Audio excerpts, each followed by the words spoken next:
pues vamos a comenzar ya esta primera conferencia de las Jornadas de Católicos Vida Pública en Córdoba.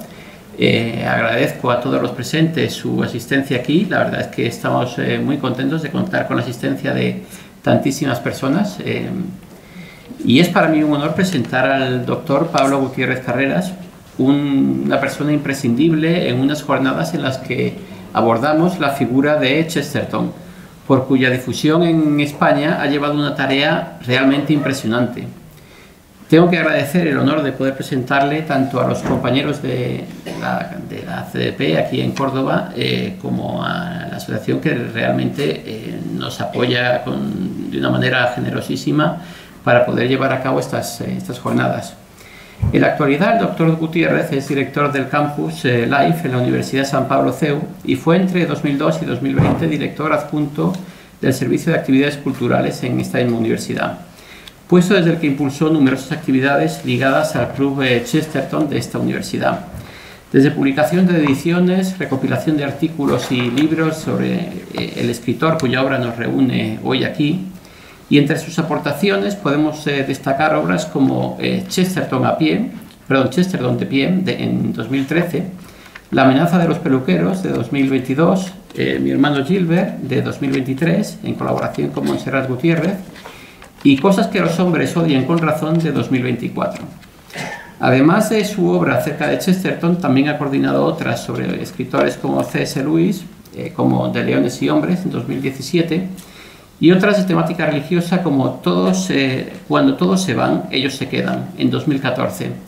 He de decir que mi admiración por su producción intelectual se ha acrecentado muy grandemente cuando me he enterado de que es padre de 9 hijos, porque considero que poder llevar a cabo esta producción intelectual con semejante grupo de chiquillos para atender tiene doble o triple mérito como mínimo. O sea, lo dicho, mi más rendida admiración.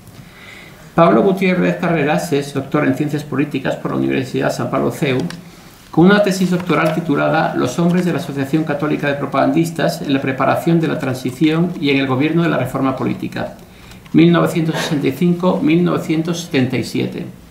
Las tesis, ya por desgracia, no se publican casi nunca en su versión integral, pero esperamos poder tener acceso a ella en el futuro. Entre otras cosas porque en nuestra asociación contamos con personas que tuvieron una cierta relevancia en ese tiempo, como nuestro anterior secretario, que ha sido bastante ponderado en esta presentación, y cosa que les agradezco a la secretaria general. Nuestro anterior secretario, Antonio Muñoz, que fue concejal por aquellos años de UCD en la Rambla y que conocía diferentes figuras de ese periodo, como Otero Novas, sobre el que también trata esta tesis doctoral, y también como un compañero nuestro de la CDP, no es propagandista, pero bueno, está muy ligado a nosotros, un gran amigo, como es José Javier Rodríguez Alcaide, que fue diputado de UCD en esa primera legislatura. Después de esta breve presentación, todos los presentes que no conocieran al ponente tendrán claro que unas jornadas sobre Chesterton no podrían prescindir de la intervención del doctor Pablo Gutiérrez Carreras, y nos disponemos por ello a escucharles. Gracias a todos ustedes por su asistencia. Tiene usted la palabra. Bueno, pues en primer lugar yo quería dar las gracias a la CDP y a los que me han traído aquí. En primer lugar, Antonio Muñoz, porque es la segunda vez que visito Córdoba gracias al interés de Antonio en promocionar la figura de Chesterton por el atractivo que sin duda tiene. También a Domingo, que enseguida se puso a disposición, y a Pepe por su generosa presentación y también por ponerse enseguida a disposición. Que bueno, yo no te conocía, pero luego te hice un Google y Dios mío, este hombre que me llama, qué honor, ¿no? Bueno, entonces, este es el capítulo de agradecimientos y a todos ustedes por estar aquí. Sí tengo que decirles que cuando hacemos cosas de Chesterton en Madrid hay mucha menos gente, entonces estoy encantado y también un poco intimidado porque nos reunimos en una sala de 20 personas y estamos 10, 15, 20. Hemos hecho un congreso que había bastante más gente, pero lo ordinario, pues este interés que ha despertado pues es una magnífica noticia. Entonces, yo en primer lugar sí me gustaría o asumo o entiendo que la mayoría de ustedes está familiarizada con Chesterton, sobre todo, por ejemplo, el padre Adolfo, que dirige también aquí un club Chesterton en Córdoba, y muchos de ustedes. Pero desearía que hubiera también mucha gente o que no conociera a Chesterton o que no estuviera nada familiarizado con él, porque para mí el encuentro con Chesterton fue gozoso, de verdad, a través de sus libros, y ojalá que toda aquella que no haya tenido ese encuentro con este escritor tan sensacional y tan difícil, porque hay gente, entre otras mi mujer, que lo lee y uy, no, horrible, esto es dificilísimo cómo escribe, eso. Así es mucho ánimo. Llegará un momento en que Chesterton cale, pero esa experiencia de entrar en Chesterton y rebotar no es necesariamente mala, porque es un autor difícil. Y alguna vez algún ponente inglés nos lo ha dicho, no, si en inglés es igual de enrevesado y de difícil. Lo que pasa es que tras mucho arbusto y mucha vegetación complicada para meterte, de repente encuentras una joya. Y esa joya ya te compensa con mucho, ¿no? Pero digo que me gustaría que hubiera gente nada familiarizada con Chesterton, porque creo que al iniciar las jornadas de Chesterton conviene hacer una mini introducción de quién es Chesterton, ¿no? Porque si no, uno va a unas jornadas sobre... Nos ha pasado que nos dijeron, oye, hay que hablar de Chesterton, ¿quién es? Porque hemos hecho cosas sobre Simone Weil, la gente viene y dice, me he enterado un par de cosas, pero no sé quién es Simone Weil. Entonces, bueno, creo que es importante que centremos quién era Chesterton, ¿vale? Entonces voy a intentar dedicarle no mucho para luego pasar al tema central de la ponencia. Bueno, en primer lugar, Chesterton fue un periodista y él se categorizó a sí mismo siempre como periodista. Escritor de muchas otras cosas, pero ante todo periodista, es decir, de escritura efímera, rápida, en un tiempo que no existía internet, en el que había que escribir para que venía un chico y se llevaba el artículo escrito a lápiz, y entonces era casi más agobiante incluso que hoy. Nace en 1874 en Londres y tuvo un hermano 5 años más pequeño que él, que cuando Chesterton contaba 33 años ya era una celebridad, y entonces el hermano escribió un libro, un ensayo pequeñito de modo anónimo que se llamaba Un ensayo sobre Chesterton, y no decía que era el hermano el que lo estaba escribiendo, evidentemente, y dice, aunque es joven, aunque no ha escrito todo lo que pueda dar de sí, es muy importante que hagamos un análisis de quién es este Chesterton, porque es una fuerza cultural. Y entonces hacía una pequeña biografía de su hermano, que tenía 30 y pocos años, y decía, Chesterton es un hombre que nace en esta época, nace con una familia así, y nace en un entorno dominado por una mentalidad liberal. El problema de la palabra liberal es que no sabe uno lo que significa, ¿no? Pero el hermano de Chesterton sí que explicó a lo que se refería. Era un movimiento que tenía una gran fe, una fe en el poder de la razón para investigarlo todo, una fe en una razón sin límites, que precisamente por ello esa razón acabó devorándose a sí misma. Y ahora ya cito lo que decía este hermano de Chesterton. Ese liberalismo en el que creció Chesterton era un movimiento más destructivo que constructivo y de dudas más que de creencias.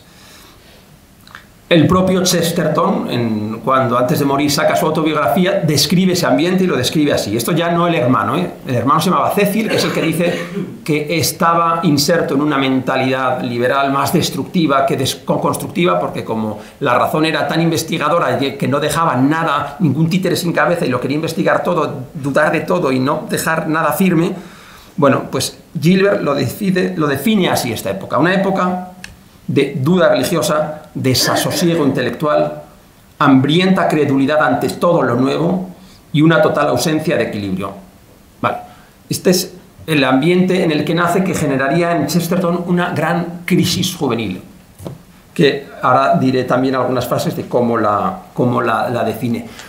Es también una época que vive todavía del impacto del libro de Darwin, de la evolución de las especies, y a Chesterton lo que le llamó mucho la atención es las aplicaciones que sobre el libro de Darwin se llevaron a las ciencias sociales y humanas, hasta tal punto que había tratados de derecho penal que creían, a partir de los rasgos craneales, poder determinar las figuras delictivas y quién podían ser los criminales por el tamaño de la frente y tal. Hay algún penalista italiano incluso que era muy... Pero todo esto eran por así decir, manifestaciones de las teorías de Darwin aplicadas a las ciencias sociales. Ha habido una evolución animal, el hombre forma parte de esa evolución animal y hay un determinismo que llega en muchas ocasiones a negar incluso la libertad humana.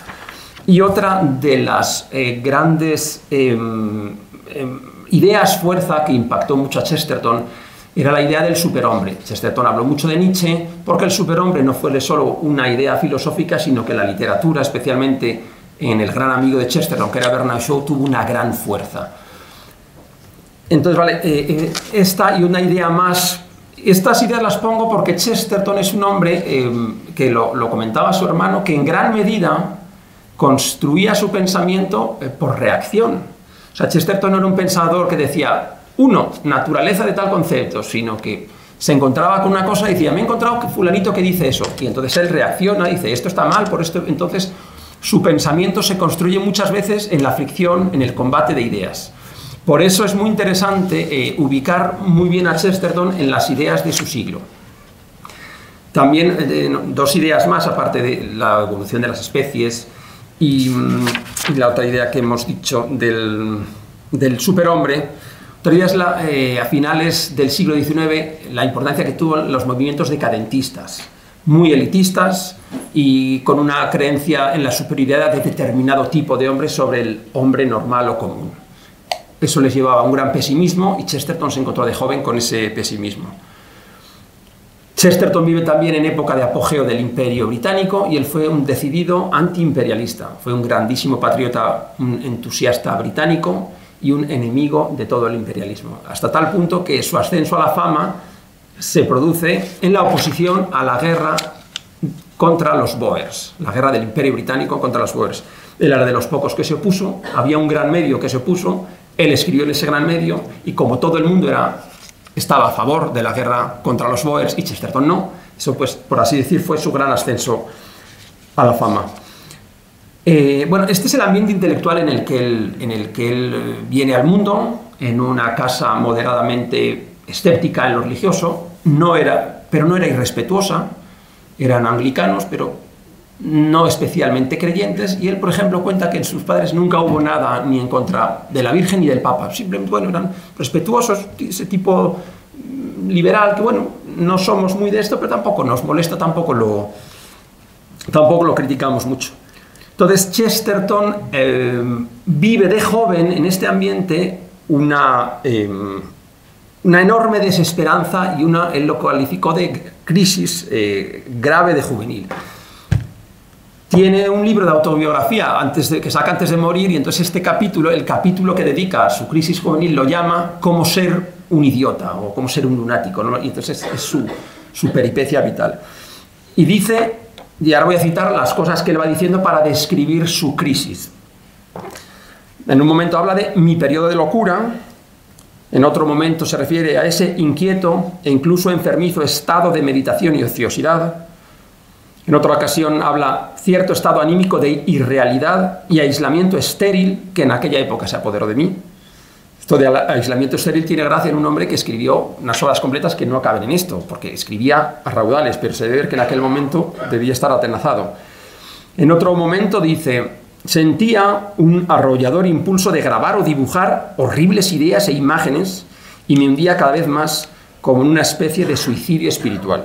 Bueno, estas son algunas de las frases que él dice, que es curioso porque la idea que pueden tener muchos de ustedes es la de un hombre grande, bonachón, simpático y divertido, y es cierta, es la idea que dio a sus contemporáneos, es la idea que todo contemporáneo que se acercó a él tiene porque era real, pero tuvo una época juvenil que él describe en estos términos tan sombríos. Bueno, ¿y cómo sale él de esta crisis? Pues hay, podríamos decir, una conversión en dos fases, o una salida gradual, porque él lo primero que necesita es un asidero. Cuando habla de esta mentalidad que todo lo investiga, que todo lo niega, que todo lo destruye, dice, finalmente necesitamos un asidero, un punto a partir del cual construir, un punto en el que podamos aferrarnos y salvarnos y decir que existen las cosas y que las cosas son buenas. Entonces, él la encontró no en ninguna idea religiosa, ni en ningún sacerdote, ni en ningún movimiento, lo encontró en la literatura. Ese fue su gran asidero. En concreto, obras como las de Charles Dickens, ha sido el mayor admirador de Charles Dickens, Shakespeare, Roberto Louis Stevenson, y luego un poeta americano, del que yo no he leído nada, pero siempre he tenido ganas de leerlo porque el hermano de Chesterton, Cecil, dice que fue prácticamente quien le salvó de ese estado de ruina mental que tenía, y es Walt Whitman. ¿Por qué? Porque dice el hermano de Chesterton, Cecil,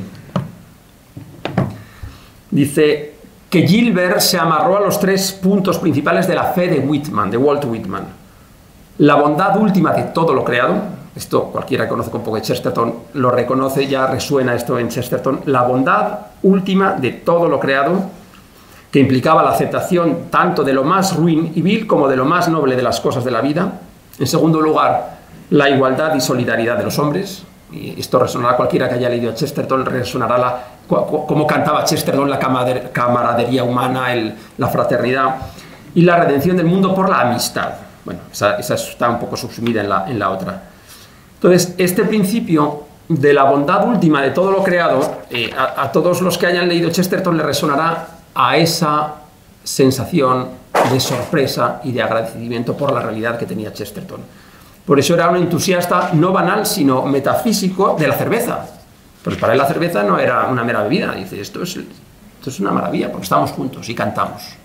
Entonces, defendía la cerveza y el filete, pero verdaderamente, porque era un pensador, en el buen sentido, materialista. Era un pensador absolutamente antiespiritualista. Hay un momento que dice Chesterton, cuando está hablando de esto, porque había una corriente que era la ciencia cristiana, que era una corriente muy herética, que solo querían hablar de paz y sanaciones mediante el espíritu, y decía, mire usted, eso es mentira, eso está fatal. La materia es súper importante porque la materia ha sido redimida, hablaba de la encarnación y de esto, y además, el demonio, ese sí que es espiritual, y solo espiritual. Entonces se tomaba Chesterton muy en serio la materia, y ahora lo veremos al final, ¿vale? Entonces eso lo tengo que dejar aparcado ahí, ¿vale? ¿Vale? Porque entonces Chesterton se amarra en esa conversión escalonada a un punto de la realidad sobre la que no hay que dudar, aunque no la podemos demostrar, y a partir de ahí construir. Y ese es el punto al que se amarra. Las cosas existen y son buenas. En algún momento dirá que un pollo es un animal místico, porque es misterioso, no lo entendemos bien, pero es algo fascinante, un pollo corriendo. Y lo decía en serio. La gente se creía que eran todo butads, pero él lo decía con una verdadera realidad. Bien, pues a partir de aquí Chesterton no solo fue periodista, sino que escribió novelas, relatos de detectives, poesía, algo de teatro, biografías, ensayos que combinaban filosofía y teología, libros de viajes, y por eso Chesterton, desde este punto de bondad última de todo lo creado, sí puede ser considerado, y por muchos lo es, como un verdadero filósofo, una persona que tiene una construcción de la realidad, una perspectiva desde la que analizar desde la metafísica, el mundo que nos rodea, el Estado, la sociedad, la moral, y de todo eso habló Chesterton. Muy desordenado, muy caótico, pero de todo habló. Bueno, pues esto es básicamente un par de pinceladas de Chesterton. Si otro tuviera que hacer una introducción, podría coger 1000 otros aspectos que serían igualmente valiosos, pero todo el mundo acabaría por lo menos en una característica de él, que es esa sorpresa y ese agradecimiento por la realidad, ¿vale? A partir de aquí, bueno, y solo lo último, que en esta conversión gradual, esta primera conversión filosófica es la que luego le va a llevar a la conversión final y a la entrada en la Iglesia Católica en 1922, pero su filosofía es enormemente cristiana, por esto que acabamos de decir, ¿vale? Entonces es muy gradual y muy, ¿cómo decir?, que todo va en una dirección, de modo que cuando él ya se convierte, muchos decían, bueno, pero si tú ya lo eras antes, porque todos tus escritos son enormemente cristianos. Y así era, ¿vale? Bien, hay una cosa que tenemos que dejar para el final. Puede que vaya un poco caótico soltando ideas, pero Chesterton también era así. Chesterton nunca, ya hemos dicho, nunca iba a hacer 1 concepto, 2 desarrollo, 3 consecuencias, sino que saltaba de un tema a otro. Bueno, el tema de esta sesión une varias palabras, ¿vale? Democracia, ¿vale? Democracia y matrimonio en Chesterton, el valor supremo de la familia. Entonces, en Chesterton, hablar de familia o hablar de familia y matrimonio es hablar de mujer, hombre, hogar, hijos, educación, propiedad, libertad, matrimonio, familia, divorcio, eugenesia, control de la natalidad y lo que se ponga por delante. Es imposible separarlos en sus escritos, porque todo esto va unido, uno junto a otro, reflexionando de un modo u otro. Y aunque la mayoría en cualquier libro podemos encontrar alguna alusión a estos temas, sí que hubo varios libros, no de los más conocidos, pero sí que hubo varios libros sobre esta temática en concreto, que son Lo que está mal en el mundo, La superstición del divorcio, La eugenesia y otras desgracias, y luego 2 panfletos que se unieron en un librito que se llama Reforma social y control de la natalidad y divorcio versus democracia.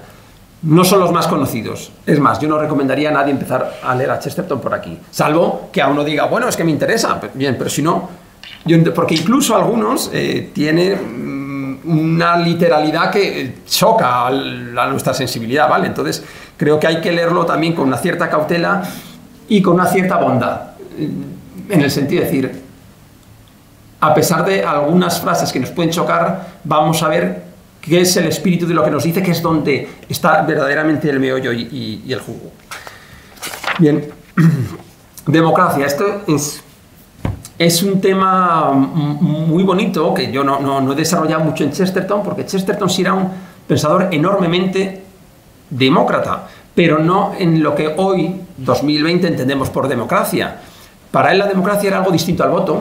Para él el voto en su época era algo bastante irrelevante, lo decía así siempre, cuando él se enfrenta al voto femenino de las sufragistas, que no le gustaban nada, siempre que podía les daba con fuerza a las sufragistas, y entonces decía, a ver, las mujeres no tienen voto en primer lugar porque no les interesa.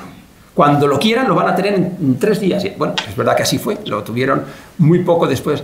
Dice, pero Chesterton era enormemente crítico con el sentido del voto y con el parlamento de la época. Era una época también de crisis parlamentaria en un país que fue el único que mantuvo el parlamento en Europa. El resto de los países cayeron en dictaduras. Inglaterra fue, o muy poquitas más, de las pocas que tuvo un parlamento que se mantuvo. Pero Chesterton, a principios del siglo XX, era una época de crisis y él, durante un tiempo, fue militante de un partido, el Partido Liberal, y luego reflexionó diciendo, a ver, yo me he mantenido en mis ideas, pero el Partido Liberal se ha ido a otro lado. Es decir, lo que era antes, lo que yo creía, pues la libertad individual, la defensa de las personas, ahora resulta que las oligarquías también han llegado a este partido.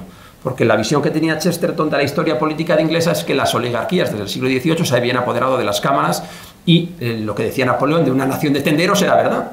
Era una nación en la que los intereses oligárquicos estaban a la orden del día en el ámbito político. Y la manifestación más clara es la expansión del imperio. Bueno, entonces Chesterton, la democracia para Chesterton no es un tema de voto. Y es un pensamiento que construye muchas veces, como decíamos antes, en reacción a. En algunas ocasiones lo construye en relación a la eugenesia. Antes de la Primera Guerra Mundial, en la Inglaterra de la época, hay unos grandes proyectos de eugenesia. Y de eugenesia en la que se decía claramente que había que mejorar la raza. Y pensadores eugenistas, que lo eran casi todos, menos muy pocos, dicen, oye, y además hay que hacer matrimonios y hay que casar a los fuertes con las guapas para que salga una raza mejor. Y esto se decía y se escribía. Y para mucha gente no tenía ningún problema porque se vestía con un ropaje de la supervivencia de la civilización, es muy necesario por el tema de los costes sociales, etc. Entonces hay una gran reacción de Chesterton ante esto. Y la reacción es, dice, lo verdaderamente democrático que es que el hombre normal, que el hombre común, en la cosa que le es propia y particular, pueda decidir. Que pueda decidir tener su casa, que pueda decidir tener su familia, que pueda tener su mujer o su marido, que pueda tener lo que él llamaba en otra ocasión los 3 acres y una vaca, que pueda tener los medios para tener su vida, ser independiente y ser libre. Este es el meollo del concepto de democracia en Chesterton. No es tanto el voto, que hoy no hubiera tenido problema en el voto, pero que en aquel momento para él no era lo más importante ni lo más decisivo, sino la defensa del hombre común, y que el hombre común tuviese las herramientas para su libertad. Luego hablaremos, pero un tema absolutamente esencial para este concepto de democracia es el tema de la propiedad, ¿vale? Que luego saldrá. Y el tema, y el tema de la creatividad, que espero que salga también, porque tengo un poco de desorden, pero en principio quiero que esos dos temas nos salgan después. De ahora como vamos, porque me temo que me estoy... Vale, gracias. Bien, entonces, en su concepto de democracia no cabían los que se autodominaban sabios y los que se consideraban con un derecho especial a ordenar, a mandar o tal. Dice, si hay aristocracia tiene que ser porque es útil y porque es aceptada, ¿no? No existen sabios per se, alguien o los tiene que nombrar o los tiene que aceptar, pero todos estos que se aureolan a sí mismos de la capacidad de vamos a casar a unos con otros, vamos a mejorar la especie, eran las figuras que más le repateaban a Chesterton. En su concepto de democracia también tiene gracia porque le da mucho valor, muchos artículos habla de la importancia que tienen los silencios de la población. Dice, cuando alguien, dice, muchas veces una idea en el Parlamento pasa desapercibida y la gente dice, bueno, nadie se ha opuesto. Y él dice, ojo, nadie le ha interesado. Dice, eso también hay que tenerlo en cuenta. Cuando tú tienes una población a la que no le interesa absolutamente nada, eso es un modo de opinarse. Y otro, que a mí esto me incomoda muchas veces de Chesterton, otra pata importante de su concepto de democracia, es que tenía un cierto aprecio por las revueltas populares. Y hablaba muy bien de ellas. A veces de modo simpático, a veces no tan simpático. Le gustaba decir que la Edad Media a los usureros se les colgaba, y eso se regodeaban, ese tipo de cosas, y a los capitalistas sin escrúpulos que se les ahorcara o se les echara de las ciudades, eso le encantaba decirlo. Y luego, pues él era un gran defensor de la Revolución Francesa, también por este concepto de revuelta y de... que a mí siempre me ha sorprendido, pero sin duda era o sea, como de estallido de furia popular. Eso él era y admiraba mucho al pueblo francés por ese carácter bravo que tiene, que cada X tiempo está de una revuelta y de barricadas y de tal. Bueno, y entonces en su concepto de democracia, muchas gracias, el tema de Estado y familia es un tema nuclear. Porque él ya advierte que hay una corriente que hoy vemos muy clara, pero él ve el inicio y el inicio lo ve en Alemania o en Prusia. Dice que es estos que abanderan al Estado como superior a las familias. Y el Estado tiene que educar, y el Estado tiene que tener la seguridad prevista para todos, y el Estado tiene... Entonces él, procedente de una tradición inglesa mucho más liberal, para él Prusia, Alemania era el enemigo. Y esto era antes de la Primera Guerra Mundial, luego ya no digamos... O sea, el Bismarck no lo podía ver, el Estado de bismarckiano de seguros le parecía algo espantoso, el Estado imbricado en una gran corporación industrial, que para él era algo espantoso, porque veía claramente que tenía esa implicación de subsumir a la familia y quitarle a la familia cosas que tenían, hasta tal punto que leyes que en su día se aprueban, que podrían ser sensatas a los ojos de hoy. Hay una ley de los seguros de 1911 en Inglaterra que lo que hace es, pues lo que hace hoy todos los sistemas, te detraen de tu sueldo o se lo detraen a la empresa para proveer la seguridad social y todos, fenomenal, eso es maravilloso. Pues para él esto iba a tener consecuencias derivadas peligrosas. ¿Cuál fundamentalmente? Eliminar a la familia de la ecuación. Dice, usted no se preocupe, usted no tiene que cuidar a sus mayores, que ya lo hará el Estado. Usted no se preocupe de la educación, que ya lo hará el Estado. Y eso lo pone siempre, dice, va a pasar esto. Dice, se le va a quitar con estas leyes. Primero, dice, estamos sospechando que el pobre no va a poder proveerse a sus necesidades. Estamos considerando que es tonto, que hay que quitarle el dinero de su sueldo para nosotros, que somos los listos, que somos los burócratas, que somos el Estado, para proveerlo nosotros. O sea, estamos privándole de asociarse él para dar esas coberturas, y vamos a generar además que la familia pierda esa función y esa conciencia. Y yo creo que estamos al otro lado del proceso, tenemos un Estado muy seguro que lo provee todo, pero hay contrapartidas, y las contrapartidas es verdad que nos cuesta aceptar que haya labores y que haya funciones que tenemos que dar a la familia, porque contamos con que otro los hace. Bien, en este contexto no de lucha contra, sí, de lucha contra todo, pero sobre todo de construir ese concepto de familia y de matrimonio, Chesterton construye también parte de su concepto de matrimonio, ¿vale? De familia muchas veces lo contrapone el Estado, pero el de matrimonio lo construye a veces a partir del divorcio. Y hoy que el divorcio está forma parte ya tanto de nuestra mentalidad, nos cuesta entender la oposición de Chesterton. Pero Chesterton tiene dos horas en las que anticipó claramente, descubrió una ley social y la vio muy clara en el divorcio, y hoy la podemos ver en otros temas, y es el tema de la excepción. Entonces, dice, en la sociedad victoriana jamás alguien se casaría pensando en divorciarse. Eso es así, nunca, nunca. Dice, pero empezaba a extenderse una mentalidad que es, hombre, un caso muy especial, pues sí, hay que aceptar el divorcio, pero solo para este caso muy especial. Y él lo dice, mis padres, que jamás hubieran pensado para ellos el divorcio, sí eran esa mentalidad. Que, hombre, en un caso muy especial hay que... Y entonces, ya cuando él está converso, recoge escritos muy anteriores y dice, pero la Iglesia tuvo razón, ¿por qué? Porque se opuso hasta la excepción. Y dice, ¿por qué? ¿Qué es lo que hace la excepción? La excepción va vaciando de contenido. Entonces, la excepción en realidad es una cuña y se expande. Y solo vio él con toda claridad. Y llegará un momento que no existirá excepción. Llegará un momento en que hemos vaciado de contenido, solo queda la forma, pero la forma, cuando se vacía de contenido, pasa a que la excepción ya es el común.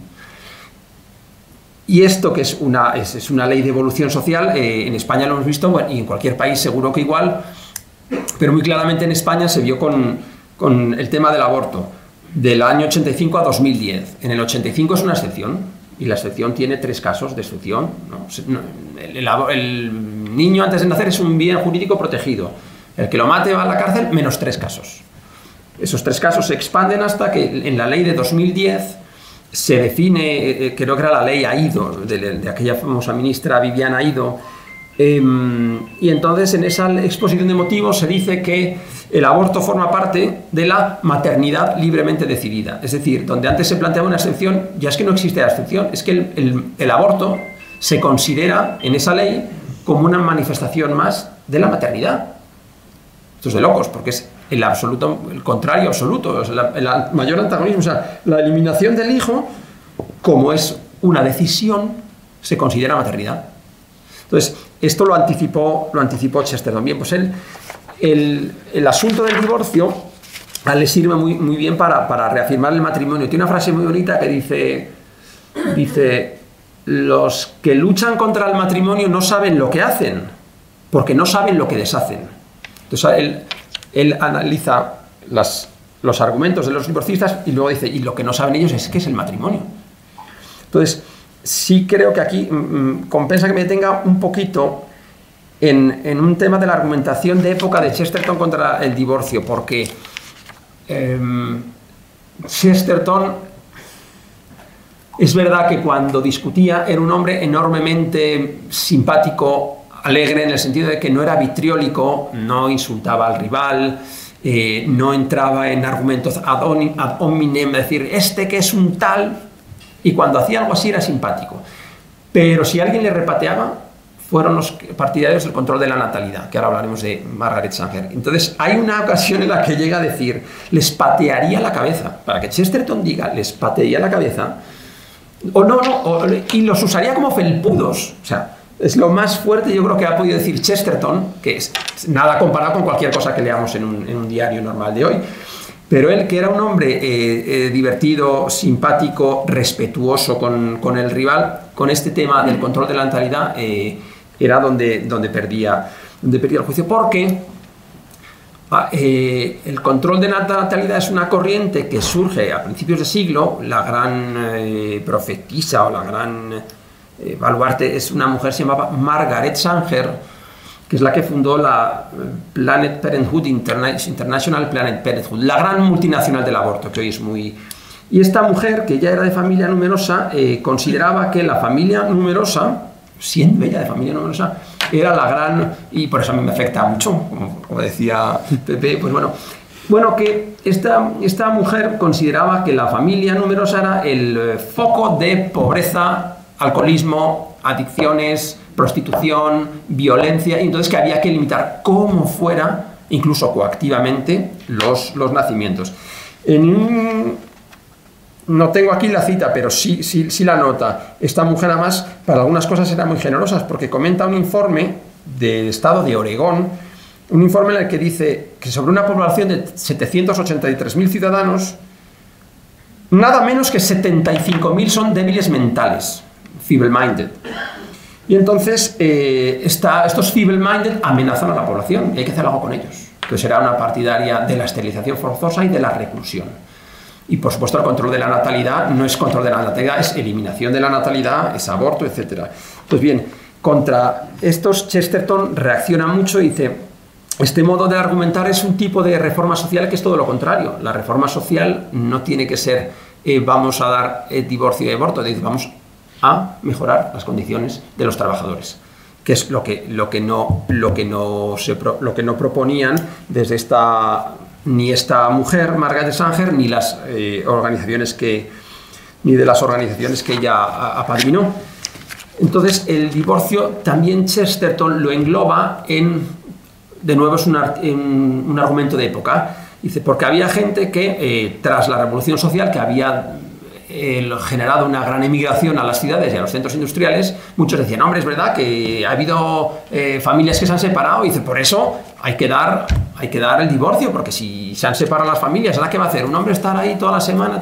Entonces, Chesterton reacciona contra este tipo de argumentos y dice, pero bueno, o sea, lo que estamos dando, la libertad que vaya hacia el suicidio, hacia el divorcio, en vez de dar la libertad hacia mantener el vínculo y generar que la familia se mantenga. Eso a él también le sublevaba. Y en este aspecto, él es en donde centra una de sus críticas al capitalismo. Él es enormemente beligerante cuando afirma que el capitalismo, y se refiere a esta migración del campo a las ciudades y a los centros industriales, el capitalismo ha sido un enemigo declarado y mortal de la familia.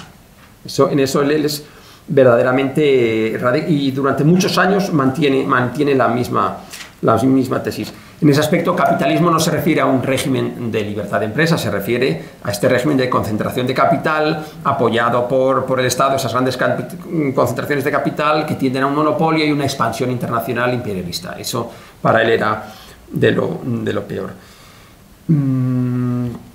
Sigamos para no perdernos mucho, porque tiene que haber coloquio, Dios mío. Bueno, decíamos que Chesterton construye parte de su doctrina del matrimonio a partir del divorcio y dice, claro, porque los divorcistas no saben lo que rompen. ¿Qué es el matrimonio?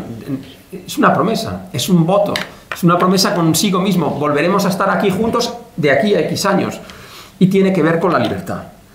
Entonces, dice, esto es lo que no se plantean los divorcistas, que lo que estamos hablando es de una lealtad y de un voto. Y entonces él hace una analogía. Dice, del mismo modo que se puede exigir la lealtad a la nación, aunque la nación tenga un gobernante corrupto o aunque vaya a la guerra, dice, tenemos que exigir lealtad al que se ata libremente. Yo nazco en una nación y tengo que serle fiel, porque dice, aunque tenga que irme a una isla exiliado, suspiraré por Inglaterra. Pues esto es, si yo genero una comunidad, si yo genero una familia, ¿por qué no voy a tener que serle fiel? Hay una frase muy bonita que él dice, del mismo modo que todo ciudadano es un soldado en potencia, todo esposo es un enfermero o un loquero en potencia, ¿no? Es un comentario a lo de en la salud o en la enfermedad. Vale, y defiende también defiende el matrimonio y la perpetuidad del vínculo en base a muchos argumentos que hoy que vivimos en una sociedad muy emotivista no nos dicen mucho, pero que tienen mucho pozo. Uno es que ha sido común en la humanidad, que la humanidad ha defendido el matrimonio. ¿Y por qué? Por la seguridad que tienes que dar a los hijos, que es muy evidente, pero en su momento lo tenía el que lo tenía que recordar. Porque la sexualidad tiene unas consecuencias terribles. Es que como él decía, aparecen personajes de novela. Y esos personajes de novela no salen volando, hay que cuidarlos. Entonces el matrimonio no es el divorcio y el matrimonio no es un tema de plazos, no es un tema de, bueno, X años, es un tema de seguridad. Y por eso no son las religiones las que hablan del vínculo, sino que las religiones recogen tradiciones de la humanidad, las cristalizan y ayudan a defender esas verdades. Pero él dice, no las defiendo porque sean religiosas. Las religiosas cogen lo mejor de la humanidad y lo ponen en unas normas sencillas, pero entonces es un modo muy sutil y muy verdadero de razonar. Y dice una cosa muy bonita también, dice, todas las cosas buenas tienen un momento difícil, un momento duro, un momento complicado. Y en ese momento, cuando vamos a dejarlo todo, cuando queremos tirar la toalla, la institución viene en nuestra ayuda y dice, no puedes dejarlo.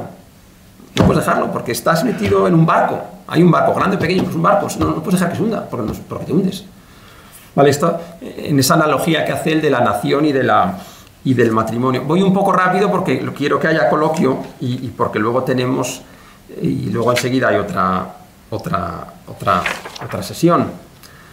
No puedo dejar de tocar el tema de la propiedad, porque Chesterton tuvo también una doctrina económica llamada el distributismo, en la que afirmaba que lo más importante, o sea, no es que lo más importante, sino que la concentración de la propiedad en pocas manos es tan mala, sea por burocracia socialista o comunista, o sea por plutocracia. Me da igual, decía él, a mí me da igual que todas las tierras sean del ayuntamiento o que sean del conde. Lo que yo quiero es que la gente pueda tener su tierra, cultivarla, comerciar y tener sus medios de sustento. Y es importante porque para mirar y enjuiciar hoy tenemos hay un chestertoniano de Tarragona que lo cuenta muy bien porque se dedica a estudiar el derecho de la propiedad. Dice, estamos virtualmente expropiados en nuestras viviendas con la nueva ley de la propiedad. Dice, le dan tantas facultades al Estado que cuando quiera, dice, usted tiene 2 casas, pues mire, yo voy a decir que la segunda casa suya no puede utilizarla de verano porque hay gente que tiene necesidad. Y eso, aplicando la ley, lo podrían hacer hoy. Entonces es muy importante que para Chesterton el ideal es que la propiedad esté lo más extendida para permitir la libertad y el desarrollo y que pueda vivir la gente con calma eligiendo su mujer, su familia, su actividad, etc. Y por eso decía que las políticas de hoy tienden no tanto a extender la propiedad, sino como a mantener al mayor número de posible en la dependencia de un alquiler. Y del mismo modo que Chesterton veía y anticipaba procesos sociales porque entendía las consecuencias derivadas, hoy, desgraciadamente en política, no se entiende que muchas medidas tienen derivadas. Y una medida como, por ejemplo, limitar el precio de un alquiler genera derivadas secundarias que son mucho más dañinas. Eso Chesterton lo tenía clarísimo, aunque hoy no quede o sea más difícil ver. Bueno, tenemos muchas cosas. Tenemos unas, pero es que sí quiero, tengo que dejarnos. A ver, y por último, 2 temas más, ¿vale? Uno, la cuestión del matrimonio y de la mujer. Chesterton tiene una frase que a mí me encanta, porque yo me veo reflejada en ella. Dice, en cualquier parte del mundo, lo decía en 1910, se podrá ver un hombre tocando la flauta en un jardín y una mujer barriendo el jardín. En cualquier parte del mundo, dice, yo me veo a mí. Y entonces dice, ese hombre no es un maltratador. ¿Qué es lo que ha pasado ahí? Dice, lo que ha pasado es lo siguiente, que la mujer le ha dicho, barre. Y él, sí, ahora. Barre. Y él, ahora voy. Déjame, que ya lo hago yo. Y entonces se pone ella. Dice, lo normal es eso en la relación de mi mujer. No es que él sea un maltratador, sino que la situación de la mujer muchas veces no es que el hombre sea un malvado que determina y que margina a la mujer, sino que la hacen entre los dos. Y el hombre tiene lo que él llama una pasión monomaníaca por un solo tema y la mujer tiene 20.000 tipos de intereses y 20.000 posibilidades de estar pendiente. Y el hombre normalmente de uno y desgraciadamente de una pasión, como se llama, monomaníaca y competitiva. Se cree que tiene que ser el mejor. Entonces hay una frase muy bonita que dice Chesterton sobre esta pasión del hombre que le dice, en resumen, el hombre le dicen, debe dar lo mejor de sí mismo. Dice, ¿y qué pequeña parte del hombre es lo mejor de sí mismo? Lo segundo y lo tercero suelen ser mucho mejores. Si el hombre es primer violín, tiene que tocar durante toda su vida. ¿Y por qué no recordar que es un estupendo cuarta gaita, un buen 50º taco de billar, una hoja, una estilográfica, una escopeta y una imagen de Dios? Entonces, a mí me parece precioso porque es verdad que nos viene muy bien muy bien a los hombres recordar que esa dispersión a veces es necesaria para no caer en la competición, que hasta en los colegios somos ahora enormemente competitivos con nuestros hijos, porque como el futuro es así, les metemos en la cabeza que tienen que ser los más. Y otro tema de esto de la mujer y del hogar, hay un libro que yo decía antes, no recomiendo que nadie empiece a Chesterton por él, que es el libro de Lo que está mal en el mundo, porque algunas frases son un poco raras, pero el libro está lleno de momentos maravillosos y sensacionales. Y entonces hay un momento que explica muy bien, dice, cuando él habla del hogar, no está hablando meramente de las tareas domésticas, de barrer o fregar, dice, eso es una chorrada. Dice, lo importante del hogar, y donde es insustituible la mujer, dice, es que la mujer no es la que enseña la regla de 3 a 100 niños, dice, es la que le enseña el universo a un niño. Entonces, por eso, cuando Chesterton habla del hogar, lo que está hablando es de esa función, dice, entiendo que sea dura, entiendo que sea difícil, pero lo que no entiendo es que sea ni banal ni ruin. Dice, es la más alta. Él no pudo tener hijos, bien que le hubiera encantado, pero reconoce que hay una superioridad en la labor de enseñar el universo a alguien. Y tengo que concluir para que podamos tener un poco de coloquio con una cosa que me dejé al hablar de Chesterton. Cuando Chesterton sale y es clave para entender a todo Chesterton, cuando Chesterton sale de su crisis, dice, me tuve que forjar, dice él de sí mismo, una teoría mística rudimentaria, dice, para salir. Esto nos lleva a error al lector español, porque yo lo que me enseñaron en literatura cuando estudiaba en segundo de BUP, aquellos que hicimos la EGB, es que los místicos, la mística es un tipo de espiritualidad que Dios da un conocimiento a algunos porque a Dios le da la gana, pero que yo no me lo puedo currar. O sea, yo no puedo, venga, voy a ser místico mañana, imposible. Entonces a mí me chocaba esto que decía Chesterton, que se forja una teoría mística. Entonces, creo que para entenderlo mejor, lo que es una teoría mística, y que enlaza con el gran punto de Chesterton, es si podemos hacer un cambio y sustituir místico por sacramental. Porque lo que Chesterton, cuando habla de místico, si nos vamos a un diccionario inglés de la época, místico no es en plan lo que entendemos por Santa Teresa o por San Juan de la Cruz, sino que para un inglés místico en la época es remote from or obscure to human observation, secret, dark, betokening a hidden meaning, es decir, lo que no puedo ver, pero veo y hay algo que mata más allá. Y esto, en 2 minutos concluyo, es lo que Benedicto XVI explica sobre lo que es un sacramento. Dice, antes de los 7 sacramentos, y aquí Chesterton y Benedicto XVI coinciden mucho por vías completamente distintas y con lenguajes distintos y perspectivas distintas.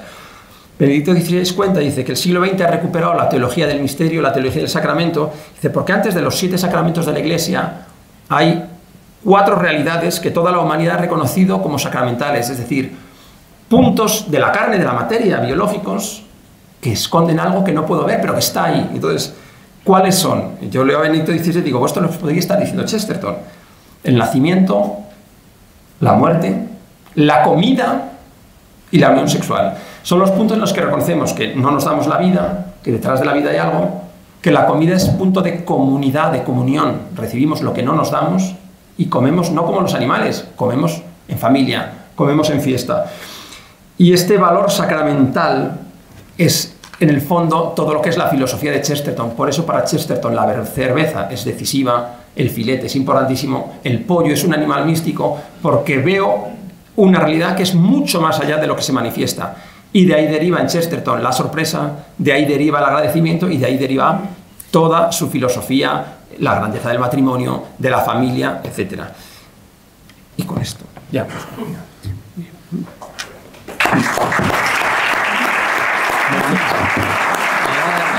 Sí, voy a dar paso a una pregunta.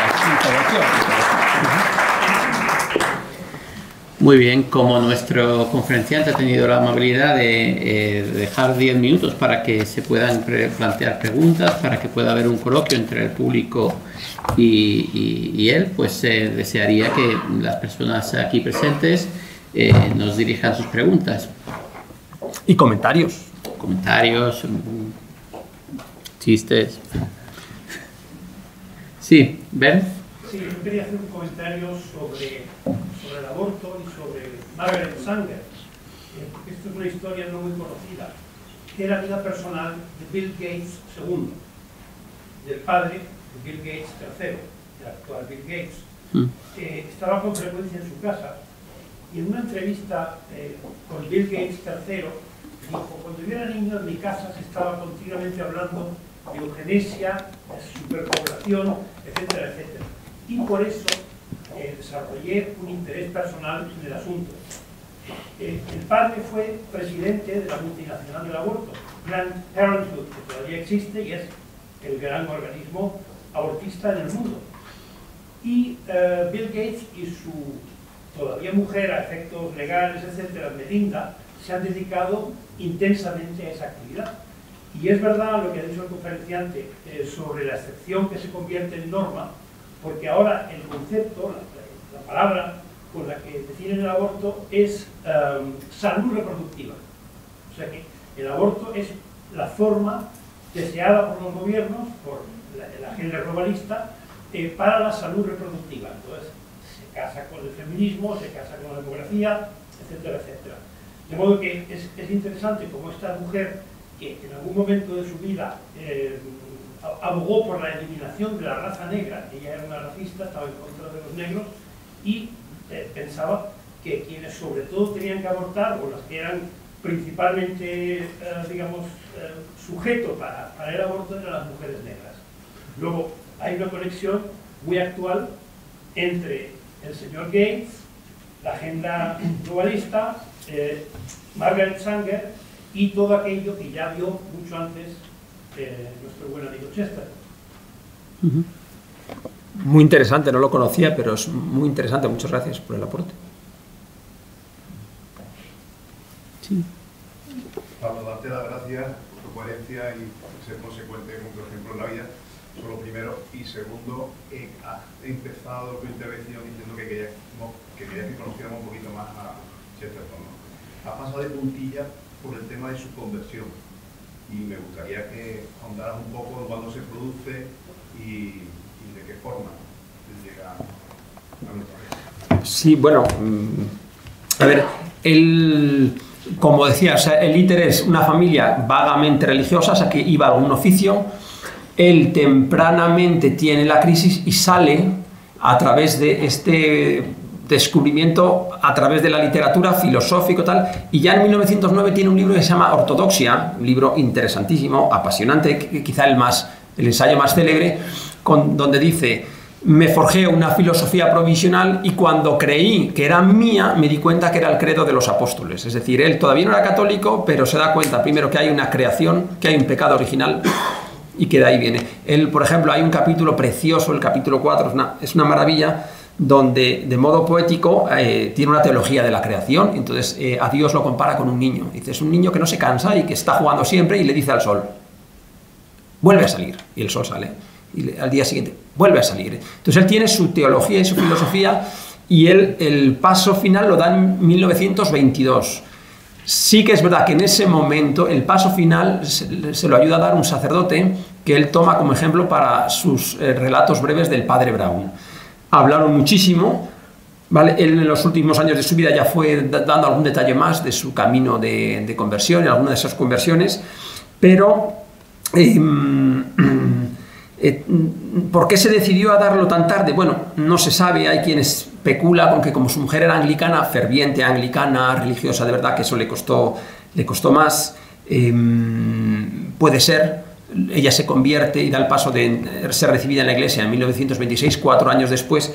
Eso puede ser un modo, pero hay una cosa bonita, ella ya conversa, y ya en la iglesia católica le decía: tendrías que hablar más de Dios. Y él dice: pero si llevo hablando de Dios toda mi vida. Y es verdad, o sea, todo su escrito es sacramental. A veces habla de Dios, sin duda, pero en general está hablando de ese niño que es Dios, de modo poético. Entonces, digamos que no sé si escalonado o fluido, pero sí que hay un proceso poco a poco que va, yo creo, por esas primeras ideas de necesito una filosofía para creer, una filosofía realista, que le llevó al credo. Y luego él, por ejemplo, fue un gran admirador de Santo Tomás. Su biografía es muy interesante.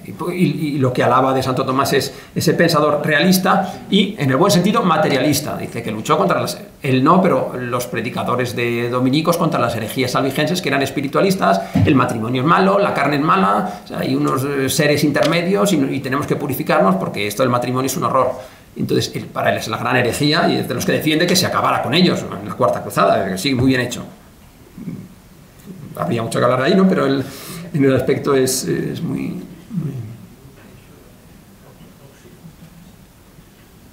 Bueno, no sé si te... Muchas gracias.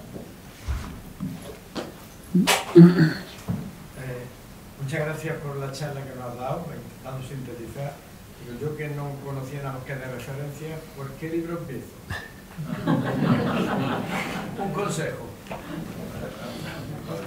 Ya has dicho por cuál, ¿no? A ver, el tópico en estos casos, yo es que empecé por el libro más raro para empezar, por Chesterton, que solo se llama Breve Historia de Inglaterra. No lo recomiendo en absoluto para empezar. El tópico que se dice es empezar por el Padre Brown. ¿Por qué? Porque son historias muy breves, en 20 minutos te lees una, y cada historia, todas las historias del Padre Brown tienen alguna clave de Chesterton. O sea, todo lo que escribía da igual que hay varias claves que están siempre. Y entonces son un poco disparatadas, no son tipo Sherlock Holmes, ¿vale? No va a analizar a partir de una colilla todo, sino que, bueno, él como conocedor del alma humana va averiguando cosas y ayudando también a los delincuentes. Creo que puede ser. Hay 4 libros y luego hay algún volumen que las recoge todas juntas. Entonces, yo creo que puede ser. Es un muy buen comienzo de partida, sí.